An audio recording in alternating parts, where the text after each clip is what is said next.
Throughout the years, football has been littered with iconic moments, often provided by the game's defining players. From Pelé to Puskás, Zico to Zidane. Career-defining moments, however, are few and far between.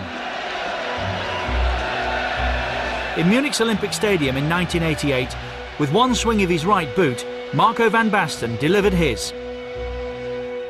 The goal I made was a long ball from Muren. The cross was really too high, way too high. Who was taking the time to arrive. You cannot shoot from that angle. I just give it a try. And it went out in a special way in the goal. It was very difficult, but he made the decision. He can do that another million times, he will never score that goal. It was not luck, because he did it.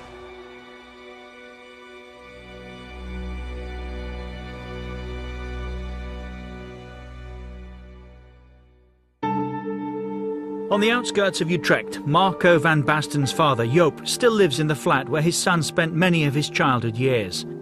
Today, Marco's former bedroom has been transformed into something more akin to a museum, dedicated to the career of one of football's most outstanding natural talents.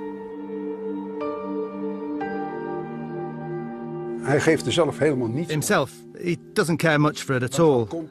Even when he visits, he doesn't go into his room to see how it all looks.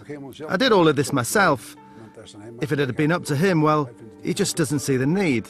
He's very down to earth. He really earned everything in here. That's why I kept it all up to date, with a view to it being put on display sometime in the future. Because his legacy in football will live on, and he deserves it.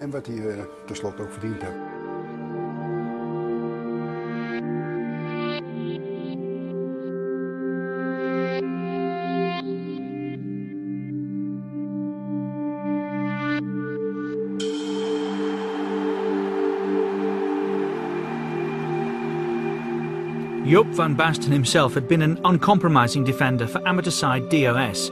The game was in the Van Basten blood, though for the young Marco, what eventually became burning ambition was still just a flickering flame. I wasn't really that focused on it. I was just enjoying it. I wasn't really dreaming from the beginning. I wanted to become one of the best players of the world. He just loved every sport, and that was his lifeblood. But it would always be around the neighbourhood playing football. He was just made for football. And little by little I get more specialized in football, and okay, then I was thinking about becoming a professional player. Like many before him, as a youngster, Marco played anywhere he could. In later years, his name would grace a sports complex built on the site of his earliest footballing forays, a mere corner kick away from his childhood home. But it was just across the Amsterdam-Rhine Canal at local sports club UVV where he truly fell under the game's influence. One of his earliest coaches was Fred de Klein. He hated losing. He only wanted to win right from the start, and that is very important. There was a part of him from a very young age. He would play football on the street day and night, and even there he wanted to win every game. It was his life. He couldn't even sleep at night because of it. He had to win. Such resolve would prove essential. Marco was already facing his future. If you play on the centre-forward position, I had always fight, and I always they marked me very well. So I was telling to my father, yeah, I would like to play more football. So maybe it's better to play in the midfield. And my father said, no, just stay in the attack, because it's better, because that's the most difficult position, and there it's the position where you learn the most. Marco quickly learned he was a natural goalscorer, though at times aptitude and attitude were far from equal partners. On such occasions, Joop's influence proved decisive. He once had a defender marking him who was 2 feet taller than him, and this guy did nothing but kick him from behind.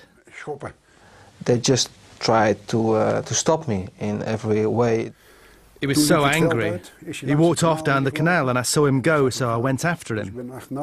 My father said to me, okay, if you don't go back to the field, I will kick you back in the field by myself.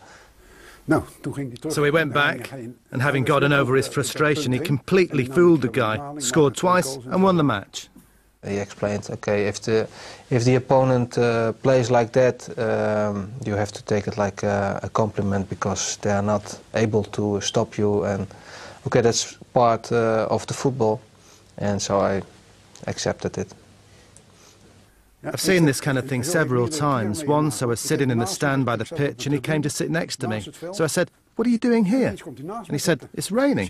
So I said, "Either get back on the pitch or I'll kick your backside."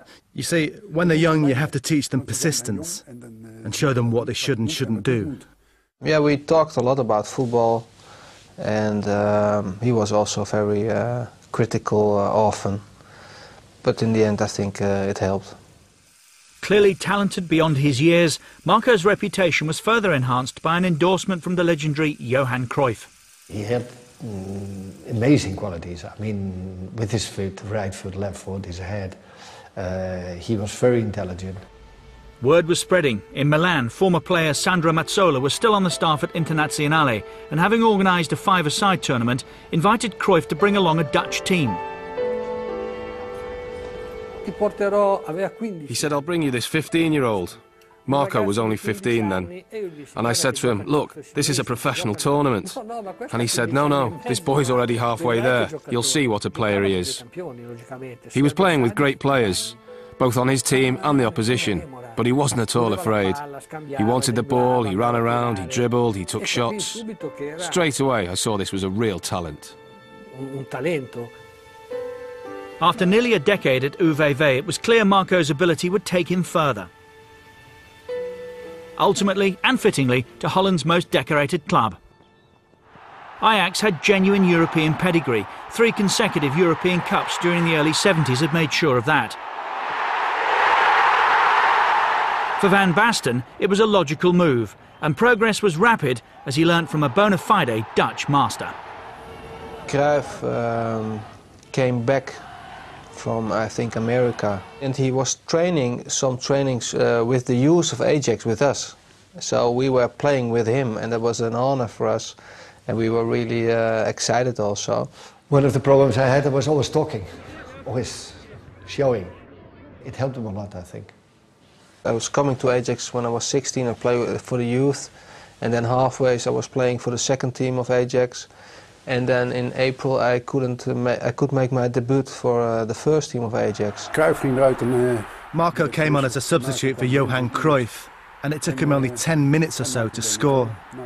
And of course that was the best thing that could have happened to him. Van Basten scored 9 times in his first full season at De Meer, but even as a teenager he was already his own man.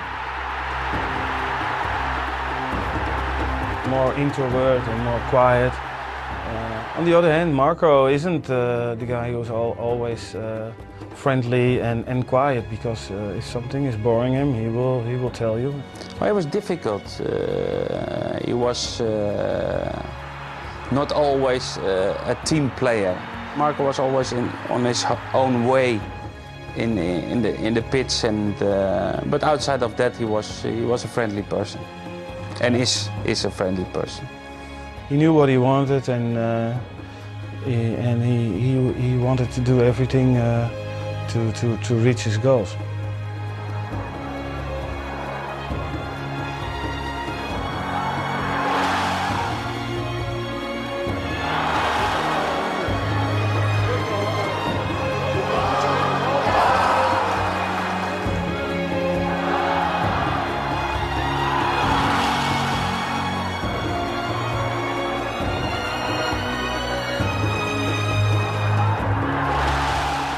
Van Basten. Moeilijke hoek, redt hij het of niet? Ja hoor! Marco van Basten. Van Basten, goal! Schiet het goal! Wat fantastisch! Van Basten, prachtig! Ingeschoten goal!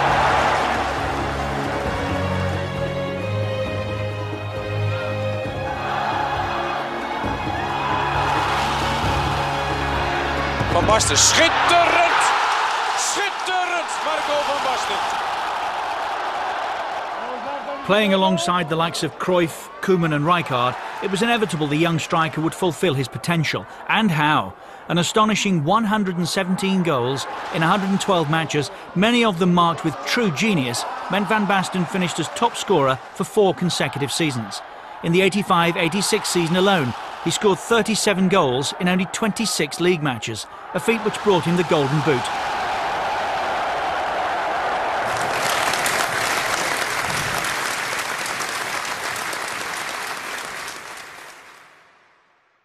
In 1987, Ajax reached the European Cup Winners' Cup final where they met Lokomotiv Leipzig in Athens. For Van Basten, it was a landmark moment. I realized that we had a possibility to make history, because winning a European Cup was something special. And I had something by myself, okay, if there is a possibility in the first chance, get it. Because if you don't take it, the next time it's going to be more difficult.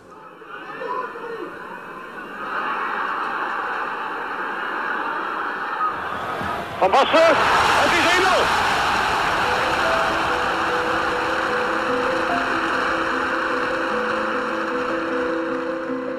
The first step was something done, and they couldn't say afterwards, okay, he's a good player but not really a winner. And I was a person who had already won the European Cup, so that was something that gives you a good feeling.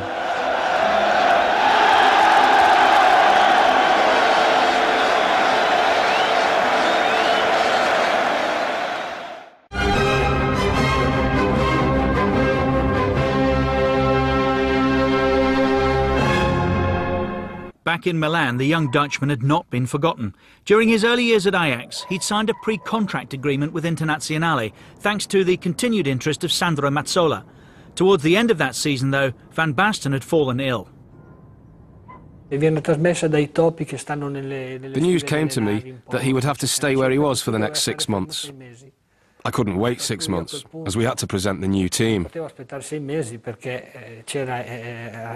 in the end, we never drew up a definitive contract. And then things changed in Italy. We were no longer allowed to sign foreign players. And when eventually we were able to, someone a lot better than me took him to AC Milan. For the Nerazzurri, Van Basten was the one that got away. Worse still, he would go on to achieve legendary status with their San Siro rivals. At that time, the big players went to Italy. AC Milan was a very traditional club, and there was a new president who wanted to make history. So that was the reason why we chose for Milan. Because he was really eager to win something. He had the power and also the money to realize something really big. Silvio Berlusconi's dream was realised as Milan won their first Scudetto since 1979. But for Van Basten, the alarm bells were already ringing. I didn't play well because of my problem with my ankle. And then on a certain moment, okay, I have to stop because I can't train anymore, I can't play anymore. So I went to Barcelona to a doctor who had nothing to do with Ajax or Milan, whatever. And he said, okay, you have to be operated because there's something really wrong in your ankle. Van Basten missed 6 months of that season, but crucially for his country, his return coincided with that summer's European Championships. The Netherlands lost their opening fixture, though, to the Soviet Union. Van Basten began that game on the bench, but was recalled to the starting 11 for the following match, a must-win encounter against England. Wow, Wallace had a tough season, but a little bit tired also. He was fresh, and I think he gave us the boost that we needed, especially against England. That was a special game for me. Lining up for England that afternoon was John Barnes. The players insisted Marco played, and we were quite happy at that because he hadn't been fit.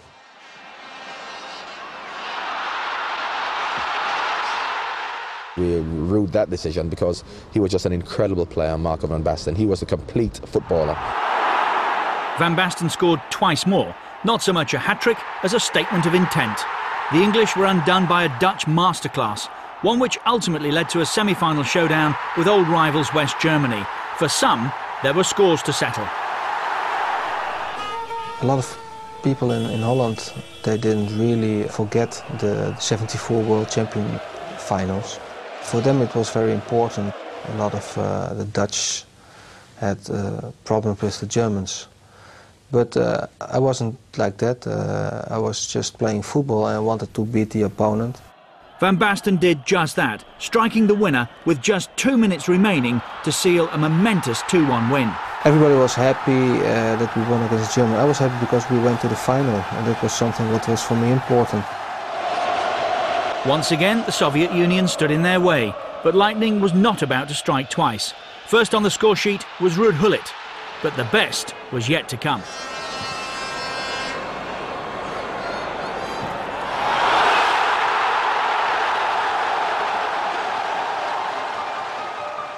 Marco made something out of it that was something to remember.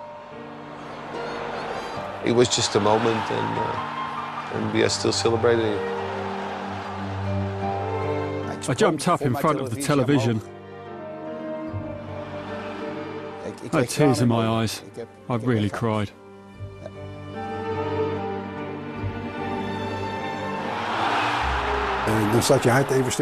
For a second, your heart simply stops and all you can hear is the crowd cheering.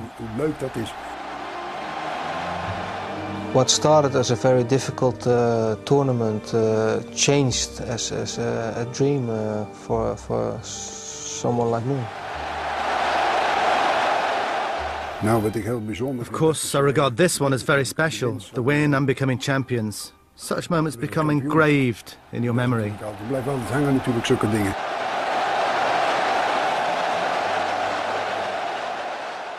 It was something not really expected, but I was happy that my ankle was feeling much better, and I couldn't start pretty good and fresh on the next season with AC Milan.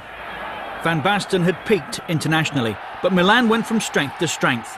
The club's Dutch contingent was further boosted by the arrival of Marco's former Ajax teammate, Frank Rijkaard. It was a great team, not only the Marco and Ruud, for instance, but especially the Italian players. They were really down to earth, working really very, very hard. Italians are more focused on the road ahead. Whereas the Dutch think, we're playing for 90 minutes and we have to win.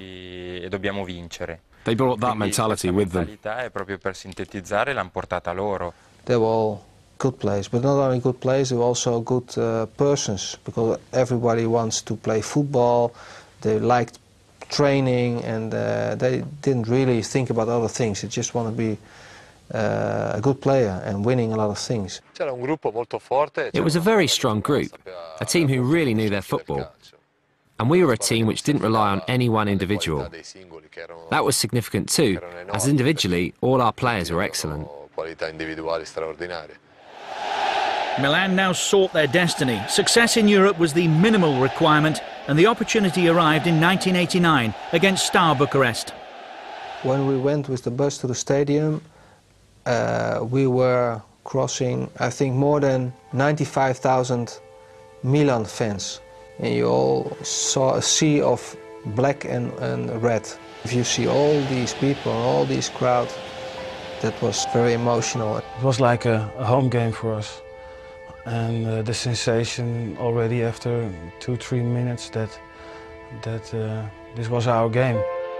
That was a special night. We played a fantastic game. From the first minute, we dominated the game, we played a very good game, all of us. We were moving on the pitch as a team. It was like an organism on the pitch, and it was moving all together.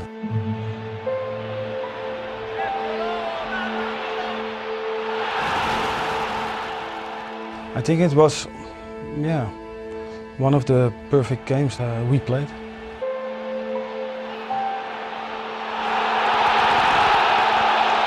Van Basten and Gullit scored twice each, Milan had set a new standard in European football.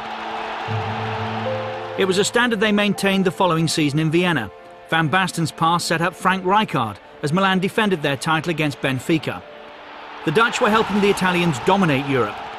The Rossoneri were inescapably the continent's best team, and Marco van Basten was hailed as Europe's finest player. I suppose the person who really pushed us forward was Van Basten, because of his ability in front of goal and the goals he scored. A really great player. I think he was excellent. I just did everything to give him the ball as much as possible. He was the most beautiful striker I've ever seen. He had an incredible elegance about him. He could do anything with the ball. He is and he was one of the best strikers in the world. He could score goals in every possible way. Spectacular goals, tap-ins, individual goals. He was a complete footballer. It wasn't just about his goals. He was very quick. He was good one-on-one. He was strong in the air. He had a great shot with either foot. It was hard to find a quality that he didn't possess. Off the pitch, he was a little less charismatic than Ruud. But on it, he was a lot more important and decisive. And all the players knew that. They knew Marco's importance on the pitch, and to listen when he spoke, even if he did speak less than Ruud. Consistently victorious, repeatedly triumphant, Van Basten won a third Ballon d'Or, equalling the achievement of Cruyff and Platini before him. The young Dutchman, though, was running on borrowed time. When the fields became harder or softer, I had more problems with my ankle. So I went to the doctor and he said, okay, we can clean your ankle. They call it a nettoyage. Clean it, and then if this cleaned, you can just play easily for a few more years. But it all went wrong. It get from bad to worse. And in the end, I couldn't walk anymore. Football was my life, and I was dying as a football player. Marco did return for the 1993 Champions League final against Olympique Marseille, but was a shadow of his former self. A marked man since his youth, a victim of his own ability, Marco van Basten would never play football again. All the cartilage was gone, and I worked and I tried everything for 2.5 years. He had to give it up, and that was really tough on him, which is understandable because he loved playing football. So yes, it was over. It was all over. For about 10 years, Marco van Basten was the best footballer in Europe. 10 years. An injury ended that.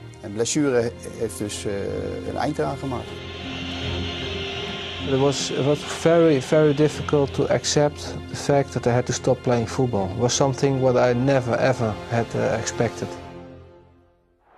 Milan's success continued without Marco, but from the touchline the view was bittersweet.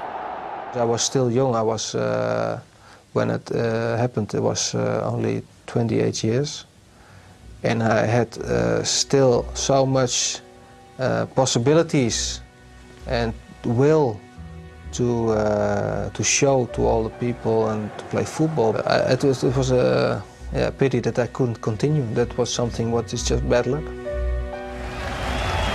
Van Basten moved into coaching with spells back at Ajax either side of a stint in charge of the national team. He also returned to UVV, where he opened their new stadium before donning their colours one last time. A pleasant reminder of an outstanding talent, a sad reminder of what might have been. I've always said Van Basten is the best player I ever played with, because he only had a few years to show his full talent. He won 3 Ballon d'Or, yet was only 28 when he retired. Most players have a little more time than that. Well, pride, the meaning of the word is clear, but it goes way beyond that. I had a son who was a top player. What else could you wish for? I was happy, and so was he. I played 10 years professional football, and it was something very special. I'm glad that I've made it very well with Ajax and also with AC Milan. On the other side, it's a pity that it stopped already when I was 28. So that was a pity, but in the end I was happy to have had all these nice experiences.